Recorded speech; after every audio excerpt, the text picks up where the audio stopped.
Good morning, students. Today's concept is a relation and function. Actually, this topic is related with class 11. So, if you look at the things, are you aware of the sets? Yes, it is nothing but collection of objects. I think there is one more word related over there, collection of well-defined object. Then in class 11th you have learned Cartesian product also. Later on you have learned relation, and finally you learn the last concept that is called as function. These all points are known to you: sets, Cartesian product, relation and function. So I am just going to revise quickly this 4 points, and then we'll talk about what is the further syllabus related with this concept. This topic what I am sharing, it is also a part of the syllabus. Now look at that. A and B are the two sets. A and B are the two sets. What type of sets are there? They are finite sets. Okay. Now moving ahead, I want to write A Cartesian product B. I think you are aware of how to write it. What is to be done? A Cartesian product B means it will be -1 with 1, -1 with 2, -1 with 3. Then it will be nothing but 0 with 1, 0 with 2, 0 with 3, and over here 4 with 1, 4 with 2 and 4 with 3. Is it okay? Suppose I am asking what is the domain over here. So these elements is called as domain, -1, -1, -1, something like that also. Okay. So moving ahead, next point is a relation. I think definition of relation, what you know, it is nothing but a Cartesian subset of a Cartesian product. This is the Cartesian product. This is the Cartesian product. Okay. Suppose I am asking you what is the domain of Cartesian product AB. Then this element you will be. So is it need of writing -1 3 times? No. So we should simply write -1 over here 0, and it is nothing but 4 is nothing but the domain. What about the range? The remaining place at Y. It will be nothing but 1, 2 and 3. So in general, domain of any Cartesian product AB is nothing but set up all x from xy. Is it okay? And range of Cartesian product AB is nothing but set up all y in the relation in the Cartesian product x comma y. That is the basic definition.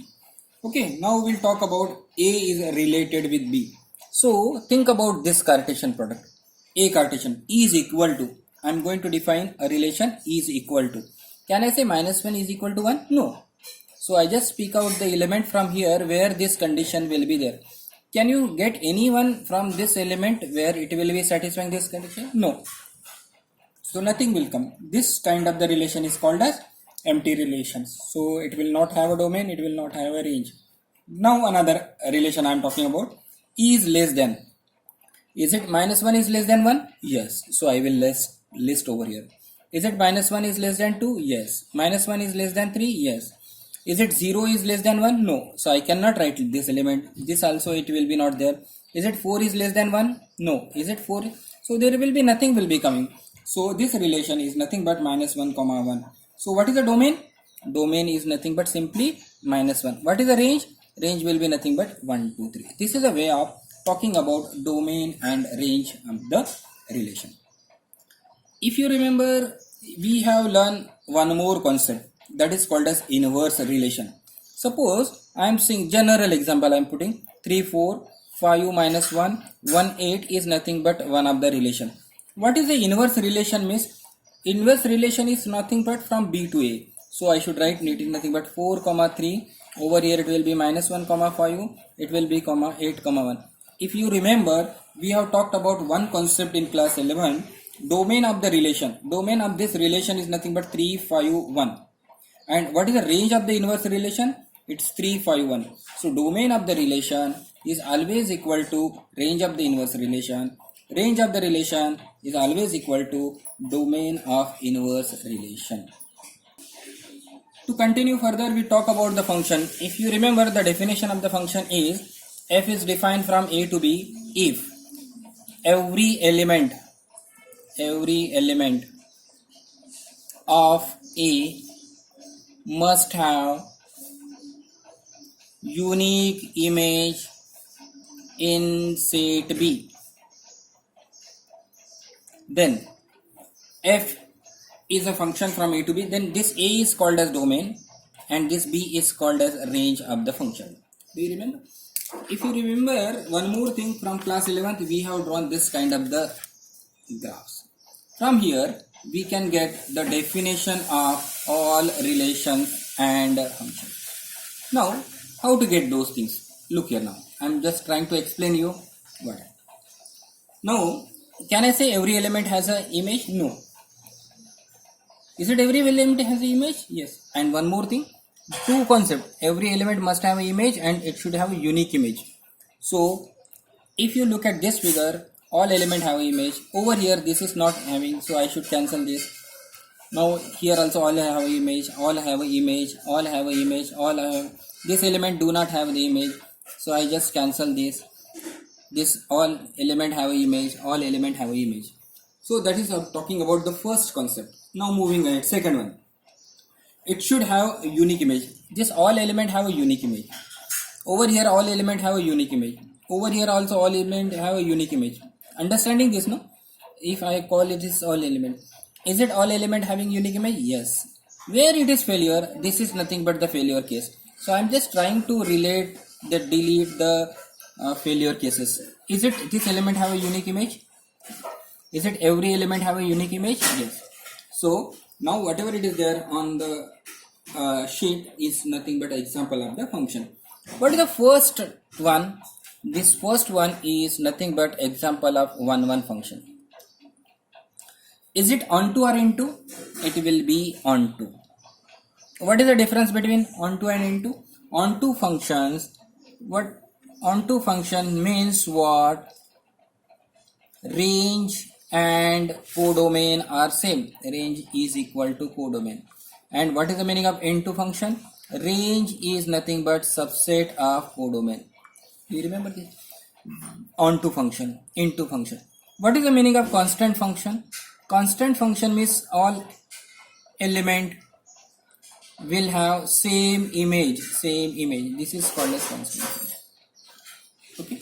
So for example, if you ask me what is the constant function example, this is nothing but the constant function. This is nothing but constant function.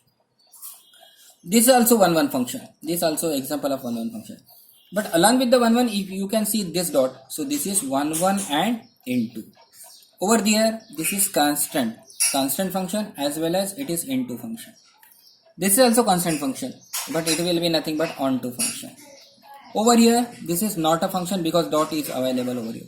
Can you say this is a function? Yes. What type of function is there? It is nothing but many to one function. Many to one function. Is it into or onto? It will be nothing but onto. So all this definition you have learned.